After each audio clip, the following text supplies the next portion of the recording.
Kerajaan Johor Riau dalam sejarah peradaban Melayu. Semasa zaman penjajahan, kawasan Tanah Besar ditadbir oleh British, manakala bahagian Kepulauan Riau ditadbir oleh Belanda, menyebabkan pemecahan kesultanan kepada Johor dan Riau. Pada 1946, bahagian yang ditadbir British menjadi sebahagian daripada Malaya Union.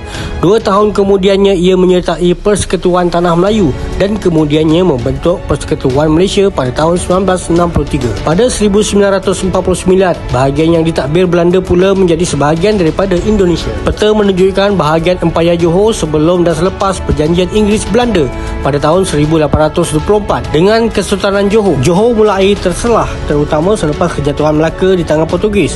Bermula dari situlah terbentuknya Kerajaan Johor Riau Lingga Pahang. Raja Ali yang memakai gelaran Sultan Alauddin Riayat Shah dikatakan menjadi pengasas kepada Kerajaan Negeri Johor. Secara keseluruhan membincangkan sejarah peradaban Melayu Johor dari aspek pencapaian selepas kejatuhan Melayu Melaka.